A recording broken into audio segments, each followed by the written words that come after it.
لَيَنْتَهِيَنَّ أَقْوَامٌ عن ودعهم الجمعات، لوگ جمعہ چھوڑنے کے جرم کو چھوڑ دیں.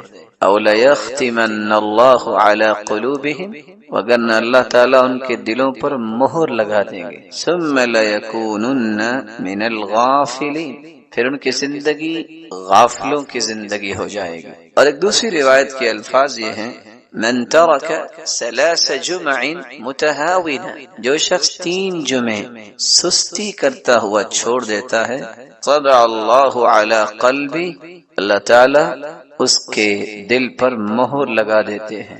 رسول اللہ صلی اللہ علیہ وسلم نے جمعے کی فضیلت کے متعلق فرمایا، سیدنا ابو ہریرہ رضی اللہ تعالی عنہ سے مروی ہے کہ اللہ رب العزت کے پیارے پیغمبر نے صحابہ کرام کو اس بات کی خوشخبری دی اور فرمایا، نحن الآخرون الاولون یوم القیامہ، ہم دنیا کے اندر تو یہودیوں اور عیسائیوں کے بعد آئے ہیں، لیکن قیامت کے دن سب سے پہلے جنت میں جائیں گے. المقضی لهم قبل الخلائق، پوری کائنات سے پہلے اگر کسی کا حساب و کتاب ہوگا، کسی کو اس بات کی نوید سنائی جائے گی کہ تم جنت میں جاؤ، تو وہ امت محمد ہوگی. صحیح مسلم کی 856 نمبر روایت اور صحیح بخاری کی 876 نمبر روایت میں رسول اللہ صلی اللہ علیہ وسلم کا فرمان ہے، اضل اللہ عن الجمعۃ من کان قبلنا،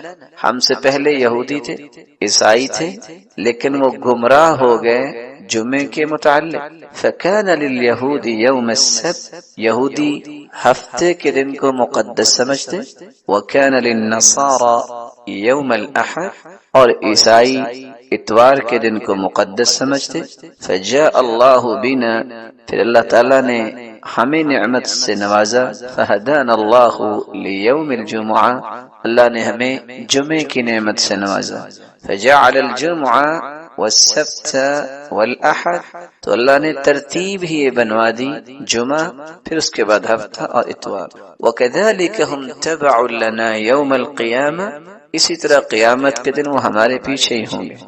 نحن الآخرون من اہل الدنیا والاولون یوم القیامہ، ہم آئے تو ان کے بعد ہیں، لیکن قیامت کو سب سے پہلے حساب و کتاب ہوگا اور جنت میں جائیں گے.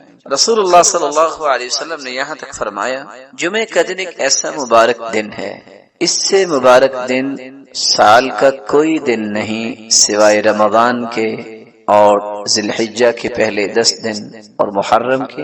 اور لفظ وہاں کیا ہے، خیر یوم طلعت علیہ الشمس یوم الجمعہ، جمعے کا دن ایسا مبارک دن ہے، سال میں جب بھی سورج نکلتا ہے سب سے زیادہ خیر والا دن جمعے کا دن ہے. اس کی وجہ فیہ خلق آدم، اللہ تعالیٰ نے اسی دن آدم علیہ السلام کو پیدا کیا. وفیہ ادخل الجنہ، اور جمعے کے دن ہی اللہ رب العزت نے آدم کو جنت میں داخل فرمایا. وفیہ اخرج منہا، اور جمعے کے دن ہی جنت سے زمین پر اتارے گئے، نکالے گئے. ولا تقوم الساعۃ الا فی یوم الجمعہ، اور قیامت بھی جمعے کے دن ہی آئے گی. سنن ابی داود کے الفاظ یہ ہیں، وفیہ اہبط، آدم علیہ السلام کو زمین پر بھی اللہ نے اتارا تو جمعے کے دن. وفیہ تیب علیہ، اور جمعے کے دن ہی اللہ تعالیٰ نے آدم علیہ السلام کی توبہ کو قبول فرمایا.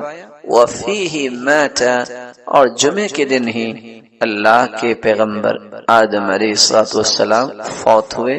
وفیہ تقوم الساعہ، اور جمعے کے دن ہی قیامت قائم ہوگی.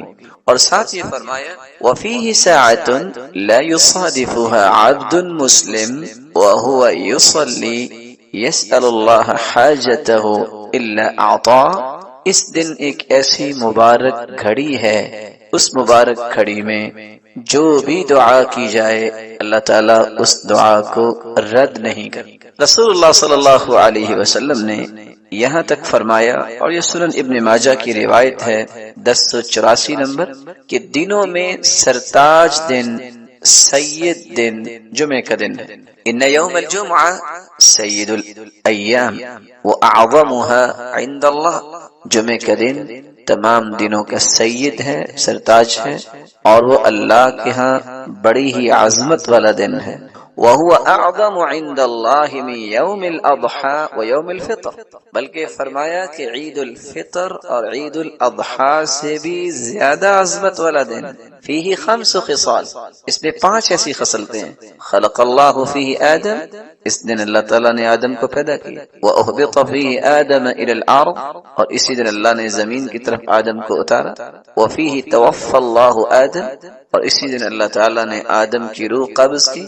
وَفِيهِ سَاعَةٌ لَا يَسْأَلُ اللَّهَ فِيهَا الْعَبْدُ شَيْئًا إِلَّا أَعْطَاهُ مَا لَمْ يَسْأَلْ حَرَامًا۔ چوتھی خصلت جمعے کے دن کی یہ ہے کہ ایک ایسی مبارک گھڑی ہے جو بھی انسان اللہ سے طلب کرے اللہ رب العزت اسے عطا کر دیتے ہیں۔ وَفِيهِ تَقُومُ السَّاعَةُ، اور 5ویں خصلت اسی دن قیامت قائم ہوگی۔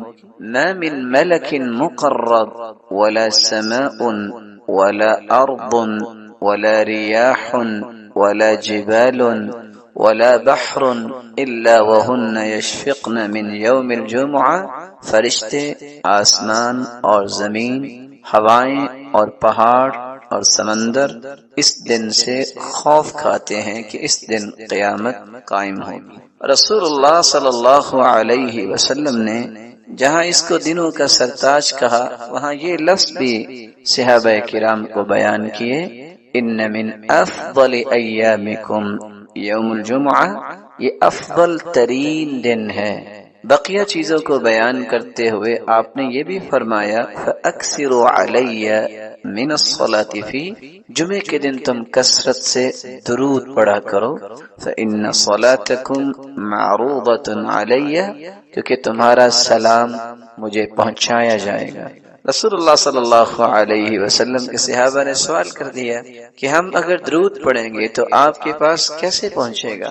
تو جواب دیا ان اللہ حرم علی الارض ان تأکل اجساد الانبیاء، اللہ تعالیٰ نے زمین پر حرام کر دیا ہے کہ وہ انبیاء کے جسد مبارک کو نقصان پہنچائے یا کھائے، تو تمہیں ثواب اور اجر سے نوازا جائے گا۔ اور یہ روایت سنن ابی داود کی 1047 نمبر اور سنن النسائی کی 1373 نمبر اور سنن ابن ماجہ کی 1082 نمبر۔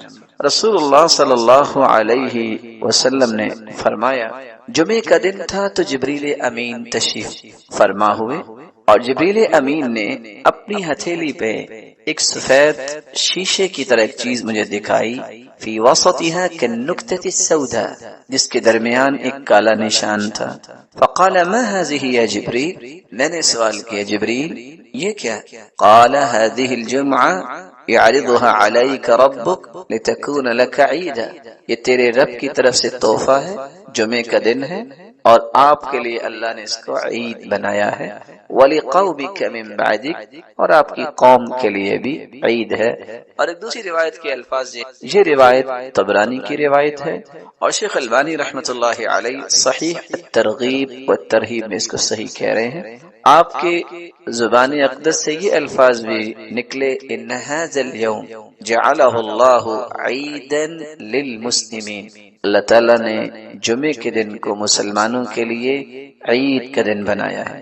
بلکہ رسول اللہ صلی اللہ علیہ وسلم نے فرمایا ان فی الجنۃ لسوقا یأتونها کل جمعہ، جمعے کا مبارک دن اللہ جنت میں بھی رکھے، جنت میں ایک بازار ہوگا یأتونها کل جمعہ، صحیح مسلم کی 2833 نمبر روایت ہے کہ جنت میں بھی ایک بازار ہوگا جس میں جنتی جمعے کے دن آئیں گے، کیا کیفیت ہوگی یہ اللہ ہی جانتے ہیں۔ اور اگر اس کو دوسرے لفظوں میں آپ کہہ سکیں کہ جنت میں بھی اللہ تعالیٰ جمعہ بازار جنتیوں کی خواہشوں کو پورا کرنے کے لیے لگوائیں گے۔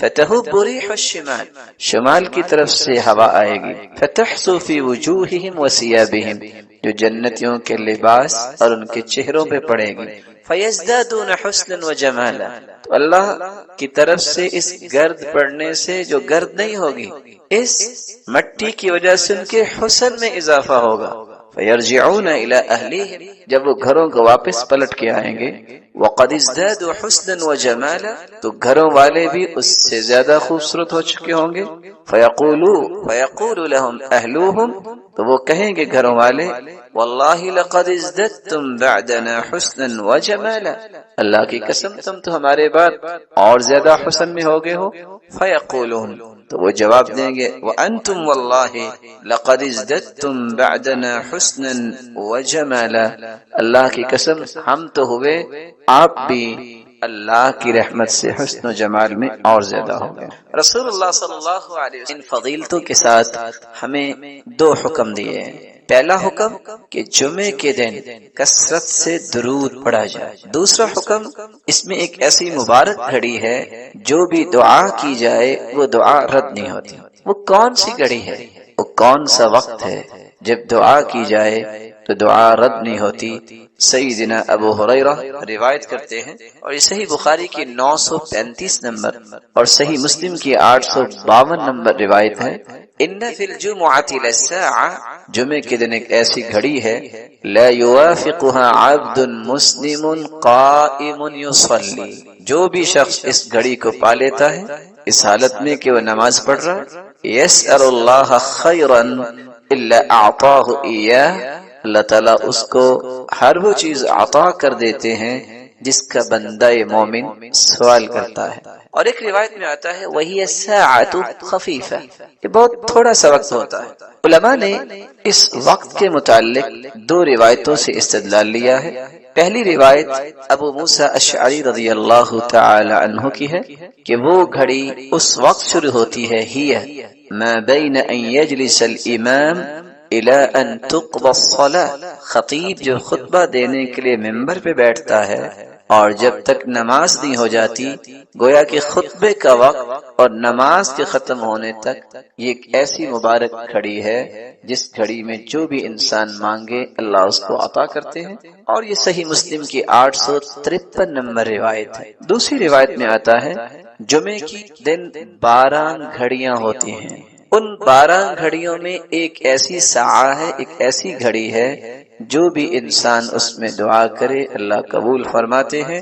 فَالْتَمِسُوهَا آخِرَ سَاعَةٍ بَعْدَ الْعَصْرِ، تو تم عصر کے بعد اس کو آخری گھڑی میں تلاش کیا کرو۔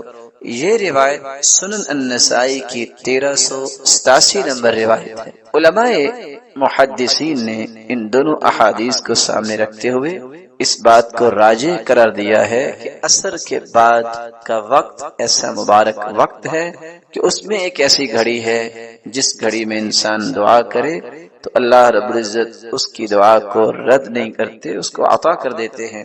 یہی وجہ ہے کہ بہت سارے نیک لوگ عصر کی نماز کے بعد جمعے کے دن اپنے گھر کا دروازہ بند کر، پاک و ہند میں جب قرآن و سنت کی ترویج ہوئی ہے ہندوستان کے اندر، اس وقت پاکستان مستقل الگ ایک وطن نہیں بنا تھا، تو وہاں لوگ جو حدیث پڑھانے والے ایسے تھے جو اس بات کا اہتمام کرتے ہوئے عصر کے بعد کسی کو ملنا پسند نہ کرتے، کہتے یہ وقت ہے دعا کا، یہ وقت ہے درود کا، یہ وقت ہے اللہ سے اپنے مطالبات قبول کروانے کا۔ وہ بیٹھ کے دعا کرتے اور قرآن مجید کی تلاوت کرتے اور رسول اللہ صلی اللہ علیہ وسلم کی ذات اقدس پر درود حقیق تحقیق کی ہے۔ تو جانبی ابواب جب باندھے ہیں تو وہاں لکھا ہے باب لا سنت قبل الجمعہ، جمعہ سے پہلے کوئی سنت نہیں ہے۔ یہ جو لکھا ہے سنتوں کے لیے ٹائم دیا جاتا ہے، پہلے تو یہ ثابت کیا جائے کہ سنت ہے کون سی۔ جمعے سے پہلے دو حدیثیں ہیں۔ سلیق الغطفانی، وہ صحابی جو آئے اور آ کے بیٹھ گئے، آپ صلی اللہ علیہ وسلم نے فرمایا ارکعت رکعتین، کیا تو نے 2 رکعتیں پڑھی؟ قال لا، نہیں۔ فرمایا قم فرکع رکعتین، کھڑے ہو جاؤ اور 2 رکعتیں پڑھو۔ اس کو تحیت المسجد کہتے ہیں۔ تحیت المسجد آپ جب بھی مسجد میں آئے آپ کو پڑھنی ہے، کیونکہ رسول اللہ صلی اللہ علیہ وسلم کا فرمان ہے اذا دخل احدکم المسجد فلا يجلس حتى يصلي رکعتین، جو شخص بھی مسجد میں آئے جب تک 2 رکعتیں نہ پڑھ لے وہ نہ بیٹھے۔ ہاں اگر آپ بیت اللہ میں گئے ہیں اور آپ نے عمرہ کرنا ہے تو آپ فوراً طواف شروع کر دیں تو یہ تحیت المسجد ساقط ہو جائے گی۔ کیوں؟ کیونکہ اللہ کے ذکر میں آپ لگ گئے. طواف بھی ایک نماز ہے. فرق صرف اتنا ہے کہ طواف میں گفتگو ہو سکتی ہے، نماز میں گفتگو نہیں ہو سکتی. ولا تقولوا حجرا، لیکن غلط بات طواف کرتے وقت نہ کرو. طواف یہ ہے کہ آپ کو چھٹے چکر پہ بے وضو ہو گئے ہیں، آپ دوبارہ سے وضو کریں اور چھٹا چکر دوبارہ سے کر لیں اور ساتواں چکر. جبکہ نماز میں آپ چوتھی رکعت میں بھی پہنچ گئے ہیں، آپ کو پوری نماز دہرانی پڑے گی. اس لیے رسول اللہ صلی اللہ علیہ وسلم نے جو مسلمانوں کو تعلیم دی ہے، جب بھی کوئی مسجد میں جائے 2 رکعتیں پڑھ کے بیٹھے. اور دوسری روایت رسول اللہ صلی اللہ علیہ وسلم کی ہے، جو شخص وضو کرتا ہے، مسواک کرتا ہے، خوشبو لگاتا ہے، مسجد میں وقت بھی آتا ہے، غور سے خطبہ سنتا ہے، اور اس سے پہلے ثم صلی ما قدر له، پھر اتنی رکعتیں پڑھ لیتا ہے جو اس کی قسمت میں لکھی ہیں. صحابہ نے 2 بھی پڑھی ہیں، 4 بھی پڑھی ہیں، 6 بھی پڑھی ہیں، 8 بھی پڑھی ہیں، 10 بھی پڑھی ہیں، اور یہ ساری روایتیں ابن القیم لے کے آئے ہیں. لیکن باقاعدہ سنت جو ہے اس کو ثابت کرنا پڑے گا. تو سنتوں کے لیے ٹائم دینا. اور پھر امام کیوں بیٹھا؟ ایک دوسرا سوال ہے. رسول اللہ صلی اللہ علیہ وسلم کا طریقہ مبارک یہ تھا، آپ ممبر پہ آتے اور سب سے پہلا کام کرتے السلام علیکم، سلام کہتے. سلام کہنے کے بعد اذان ہوتی اور اذان کے بعد خطبہ شروع ہو جاتا. سنتوں کا ٹائم اللہ کے رسول نے کب دیا؟ کسی ایک حدیث میں آنا چاہیے نا، اور حدیثیں چھپ چکی ہیں. کسی ایک حدیث میں کہ آپ نے صحابہ کو سنتے پڑھ لو میں بیٹھا ہوں. اور ظاہر ہے جب وہ ممبر پہ بیٹھے اللہ کے رسول صلی اللہ علیہ وسلم تو اذان ہو رہی ہے، تو اس وقت اس کے بعد تو آپ نے خطبہ دیا ہے، سنتوں کے لیے ٹائم تو نہیں دیا. بات جمعے کی آئی ہے، حدیث میں آتا ہے من صلی الجمعہ فلیصلی بعدها 4، جو شخص جمعہ کی نماز پڑھتا ہے اس کو جمعہ کے بعد 4 رکعتیں پڑھنی چاہیے. ابو حازم روایت کرتے ہیں آپ 2 مسجد میں پڑھ لیتے اور 2 گھر جا کے پڑھتے.